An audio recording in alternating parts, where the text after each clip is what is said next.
Barbie. Today I'm going to be showing you how to can some raw chicken. I'm going to be using these Sterilize lids that the company sent me to test out and do a little review. So I'm really excited to test these out and show you how to can some meat. I absolutely love having canned meat on hand. This can be fed to the dogs, it can be fed, if it's not chicken, I will feed it to the chickens. Today we're doing chicken, so I don't feed chicken to chickens, although they will eat it. But I just don't like doing that. But this is something that we can have on hand or feed to the dogs or whatever. It's really, really good to have protein on hand. I notice carbs are really easy to come by, but when you're kind of out of food, protein is a lot harder to come by. So it's good to have a nice little stockpile just in case, you never know. And it's really nice if it gets busy during the day, you just open a can of chicken and you've got yourself almost a full meal right there. These are our regular lids for these regular mouth jars, not the wide mouth jars. So I'm going to be doing it with those. And it was $30 for 150 lids, so that's 2 cents a piece. That's a great price. So you can always reuse your lids, but the thing is, if there's any sort of damage around them or anything like that, then you're going to not form a proper seal. So in order to just take all of the guesswork out of it, I like to just buy new lids, 2 cents a piece. You really take a lot of the guesswork out. They're already sanitized, so you don't have to go through that step. You just go ahead and use them, which is great because it saves you that extra step. So I'm really excited to see how these lids do and give you an honest review. They did send these to me for free, but I'm gonna tell you exactly if they work or not. Either they're gonna seal or they're not gonna seal, and that's how that goes. They look really high quality, but you know, let's see how they do. So the first thing we're going to do is boil all of our jars for 10 minutes to sanitize them. Okay, now I'm going to take each one out of the water. Leave about that much water in the bottom.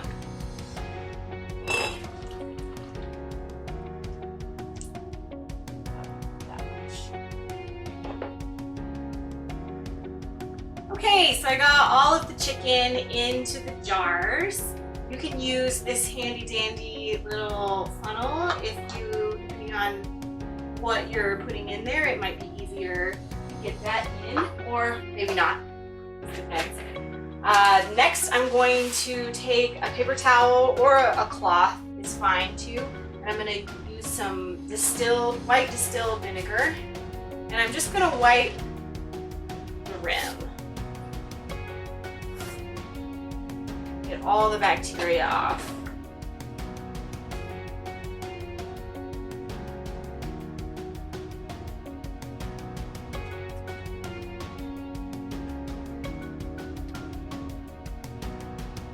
Okay, the next thing I'm going to do is add the salt. If you don't add salt, it ends up tasting like cat food.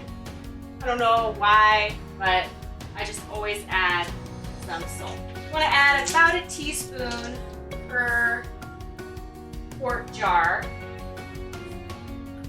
If you're pretty good at eyeballing it, you can just kind of stick it in. Otherwise, you should really measure. And just for reference, I was able to fit 4 drumsticks per quart jar, or maybe like 2 breasts, depending on what types of meat you're doing. Okay, and I am going to be canning this raw. That's no problem because the pressure cooking is going to cook it. So you would be cooking it twice, which I've done before, but you don't have to. Okay, so I'm going to take my little magnet so that I don't contaminate my brand new lids. Now, normally if I didn't have brand new lids, I would boil my lids for 10 minutes, making sure that there aren't any disruptions in the lid or the seal or anything like that. You don't want to use anything that's too old or maybe dented or anything. You're not going to be able to form a good seal. But like I said, with how cheap these are, it's best just to take the guesswork out.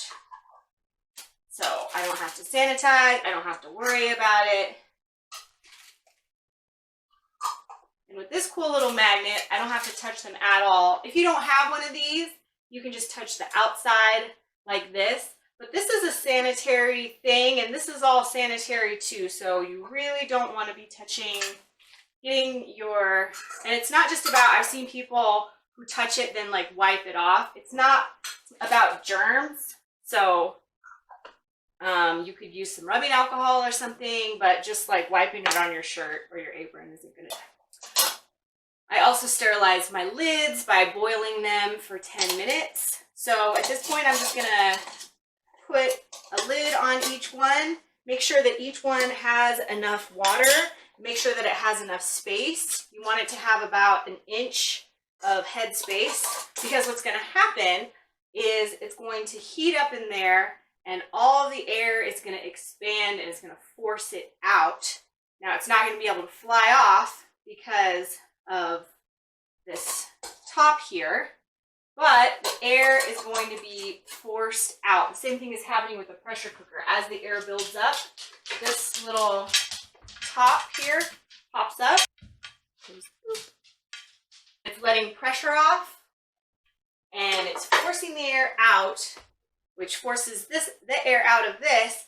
And then when you take it out of the heat, the lid gets sucked on with that lack of air in there, and it sort of suspends it in time. There's no bacteria in there and there's no air, and so it can keep a lot longer than if it were just sitting on your counter. So that's kind of a micro macro of what's going on in here. So I'm just going to hand tighten each one, and then I'm going to put it into the water. A little metal piece down there is very, very important. If you don't have that, you will crack your jars. That water is pretty hot and the chicken is pretty cold. So I'm going to put that in really slowly, and maybe even I'm going to add some cold water, because it's really easy to crack your jars. Because the easiest way to crack your jars is to take them from extreme hot to extreme cold very quickly. That will crack your jars faster than anything.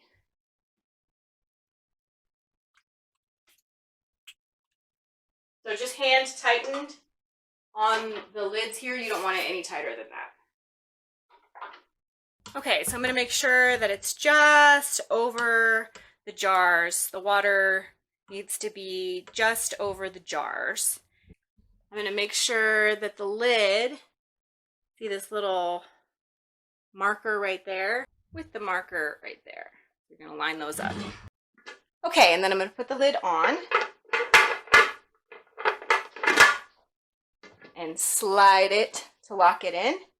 And then I'm going to use the 15 pound. If you live below 2,000 feet, you can use the 10 pound. I live above 3,000 feet, so I'm going to use the 15 pound. And I'm going to put that on right now.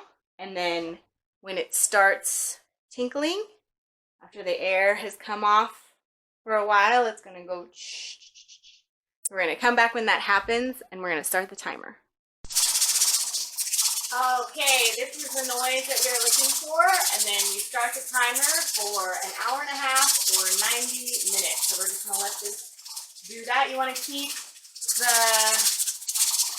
heat on it enough to keep that happening, and just make sure that it's tinkling the whole time, or whatever you want to call that sound, whooshing the whole time, and we'll come back and show you the next step. Okay, so the timer just went off, and I'm going to let it tinkle for just a minute until it's about here. And now I'm going to let it just steam off. And what I'm trying to do is move it from hot to out here so it can really rapidly make that transition. So there's lots of ways to do this. This is the way I found is the most successful. We're going to let that steam off, and then I'll show you the next step. Now we are going to open the top.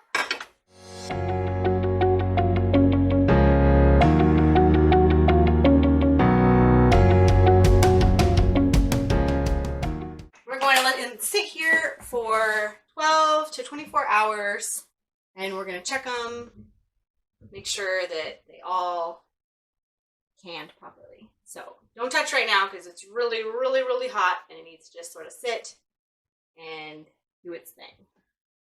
So it is finished. It takes a long time to can, but it lasts a long time, so it's a really nice skill to have. And of the ones that I did over here, all of them made it except for one. That's pretty good, not bad, but I wanted to do another run and see if that was user error or what exactly happened. And with these ones, all of them made it. Well, if you look at it from the side and it has a little dip right there, that it fully sealed. One of them didn't work out, and so which is pretty normal. I usually get 100%, but sometimes one won't work out. No big deal. I could have overloaded it a little bit with the, filled it up too high with chicken. There's a lot of different possibilities.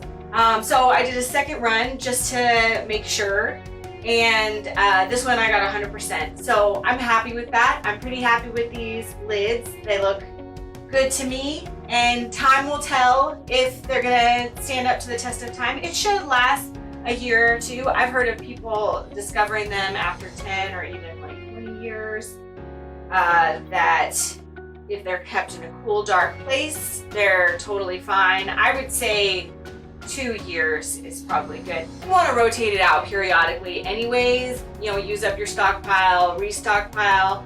That also helps with, understanding what your family uses and what they like to use more of. It's especially nice to be able to pull out a can of dog food if I get really busy for the day, or, I've got instant chicken. All of these can be used in chicken pot pie or chicken soup or anything like that. So it makes for a really quick meal. It's not too hard. You do want to practice sanitary canning things. You can make people sick if you don't, and unfortunately botulism you can't necessarily smell. I always smell my jars when I open them. It seems like if it's bad, it's going to smell, especially when you take it off, it needs to have that, the nice